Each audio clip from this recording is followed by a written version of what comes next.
So for this one, which scenario is that? Is the denominator larger or do they have the same degree?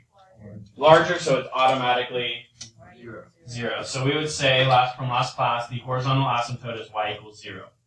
So graphically, that tells us that there is a horizontal asymptote right on the x-axis. That's y equals 0.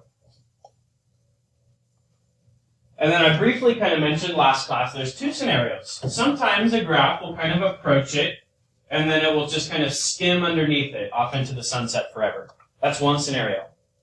But sometimes, every now and then, a graph will actually intersect a horizontal asymptote. But it will still ride along that line into the sunset. So the other scenario is we could find out that it actually intersects that horizontal asymptote. It goes above it, and then it'll come back down and just kind of ride along the top of it. Okay? Those are the two scenarios. So the way we do this, go ahead and rewrite. So on your pretest, it's going to ask you, does the function ever intersect the asymptote? Okay? So we're going to rewrite our function. So x minus 4 over x squared plus 2x minus 15.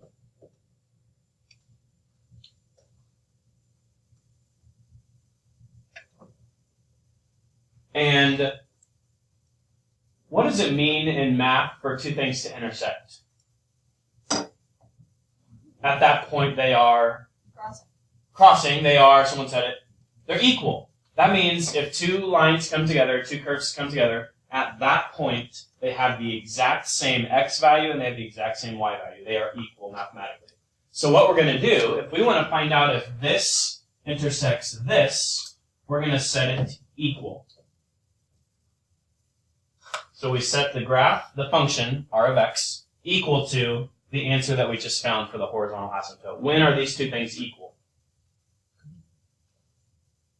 Couldn't you, if the horizontal asymptote was 0, couldn't you just solve the bottom to find out the x-intercept and like there are the numerator. Remember the numerator, that's exactly what we're going to do. Correct. So what am I really, by saying when is the graph equal to 0, what am I looking for? The x-intercepts, which is the numerator. So if it's equal to 0, we're just going to set the numerator equal to 0 and solve. Because what is the horizontal asymptote? It's the x-axis, right? So if it does intersect, that means it would have to be at an x-intercept. So we're going to find the x-intercepts of the numerator, just like we did last class. So add 4 over, and what do we get? X equals 4.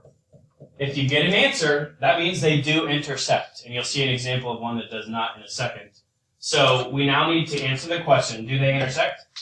Yes. Yes, so you'll put yes, comma, and then I want you to say where they intersect. What is that point? So I'll say at the point 4, comma, what? 0. It's the value of the asymptote, because that's how far up the asymptote is. So if the asymptote is on the x-axis, that means you're looking to see if there's any x-intercepts, because that means it's intersecting the asymptote. Okay, the next scenario. So what is the degree of the numerator? 1. What's the degree of the denominator? 1. They're the same. So we divide the numbers in front, the coefficients, which are 1 and 1. What's 1 divided by 1? 1. So my asymptote is y equals 1. Yeah? Would the numerator degree ever be larger than It will be, and that means there's a slant asymptote, and we're not going to deal with any of those this year. I think pre-calc gets a little bit into it, but basically what that is, if the numerator is larger, there's a slant asymptote, and I think I showed you this last class, but the graph just kind of goes up that slant. But the two scenarios we'll have are either the same or the denominator is larger. Okay, so the asymptote is 1, which means graphically, it looks something like this. Up 1, and there's our horizontal asymptote. So we need to figure out, does the graph cross it, or is it just going to kind of stay underneath, or it might stay above it? But we're going to find out if it intersects. So once again, we're going to rewrite the function.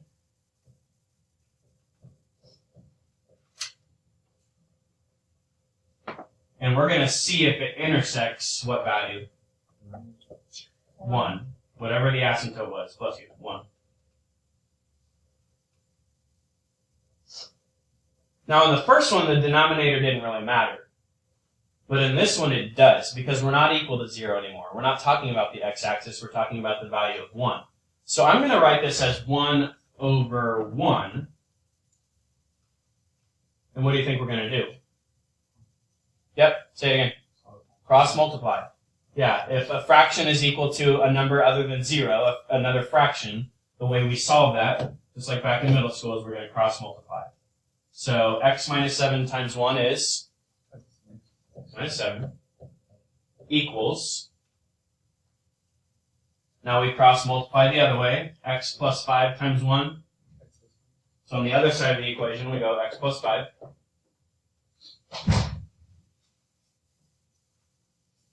And once you do that, you just solve what's left. So I need to combine my x's, so we're going to subtract x.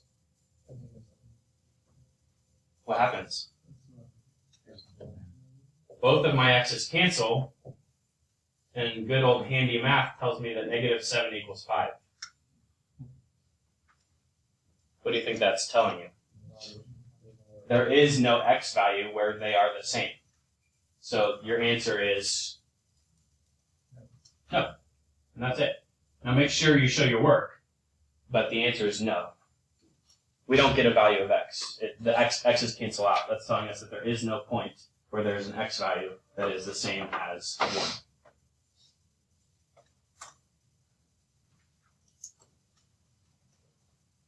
Any questions on that one?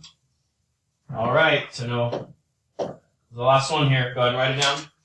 Okay, so my horizontal asymptote would be y equals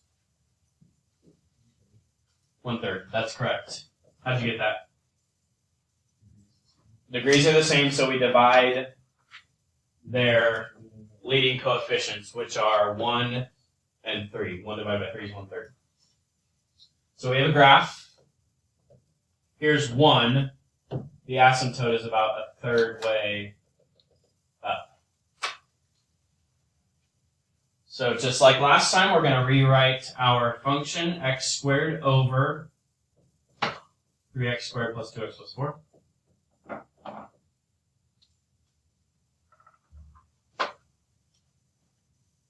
And we're going to set it equal to 1/3.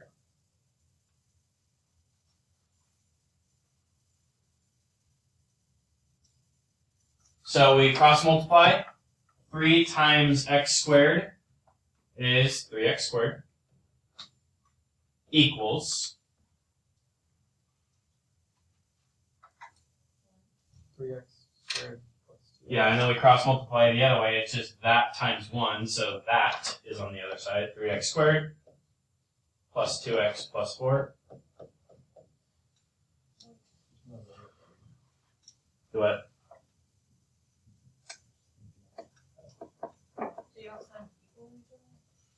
I did. I set the function equal to 1/3, right? And then when we cross multiply, we set this equal to this. The two butterfly wings. Okay, now we just finished solving. So I'm going to combine my x squareds. What's going to happen? So if I minus 3x squared from both sides, they cancel. So I'm left with nothing on the left side equals 2x plus 4.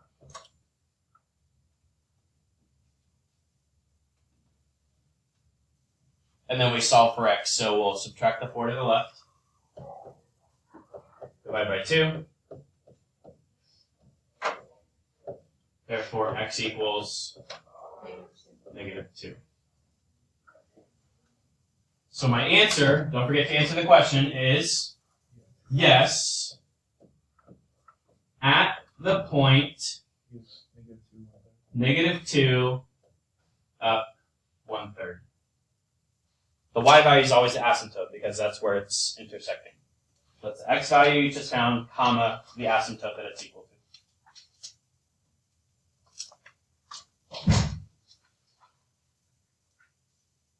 All right.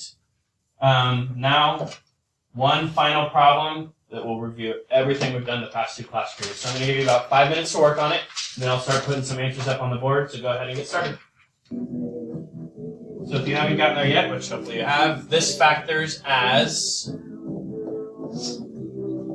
x minus 3 times x minus 3 all over, there's a GCF. So the way you break the bottom apart is factor out an x, and that leaves behind x minus 5. So the domain is all real numbers, but x cannot equal the zeros of the denominator, which would be 0 and 5. Does anything cancel? Nothing cancels, so there's no holes. I know it doesn't ask you that, but you can write it. Just makes it look like you know what you're doing. There's no holes, which means both of them are vertical asymptotes. So there's a vertical asymptote at 0, and there's a vertical asymptote at 5. I would write it out twice because it's 2 different lines. It's not like we're listing some x values. It's literally 2 vertical lines. They have their own heart and soul. The x-intercepts are the zeros of the numerator. And there's only one, because you get the same thing from both of them. So what's the only x-intercept? 3. And write it as a point. Anything that's a point, write it as a point. Wait, how do you know? The zeros of the numerator. If you set those equal to 0, you'd get 3. Well, if you set x minus 3 equal to 0, you'd add over 3 and you get 3. If you set x minus 3 equal to 0, you add over 3 and you get 3. Nope, it's the factors of the numerator. Oh, it's 0. Okay. The y-intercepts, you plug in 0 for x. Cancel, cancel, so what's left on top? 9. Cancel, cancel, what's left on bottom? No. And if you put 9 divided by 0 in your calculator, what's it going to say? Error. So there are no y-intercepts. If you ever have 0 left on the bottom, that's an undefined value. It's none. And that makes sense because there's an asymptote there, right? There's a vertical asymptote at 0, which means the graph can never hit that point. There's a force field there. And the horizontal asymptote, we look at the degrees. They're the same, so we divide their coefficients. So the asymptote would be y equals 1. And take the function and we set it equal to the horizontal asymptote.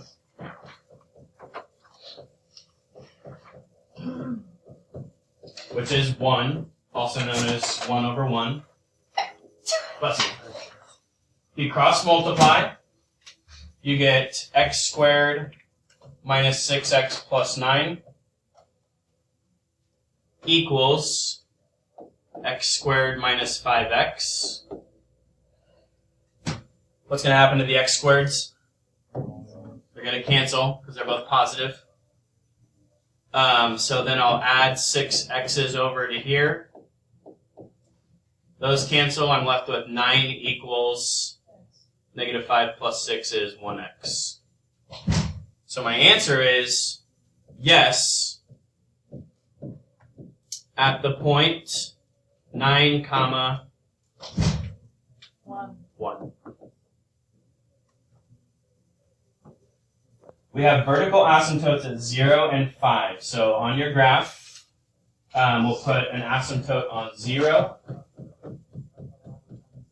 And we'll put an asymptote at 5. What else do we know about this graph? Where's the horizontal asymptote? 1. So up 1, there's a horizontal line. And what x-intercept do we have? What was it? The only x-intercept was 3, 0. So at the point 3, 0, put a point. And we also knew the graph intersects the horizontal asymptote at 9, 1. So put the point 9, 1 on your graph. So everything you just found, you're plotting on your graph. So when you graph it on your calculator, it should look like if I picked this up and drop it into my skeleton over here, it would all fit, does it? Yeah, you can see the vertical asymptotes, you can see the splits. So now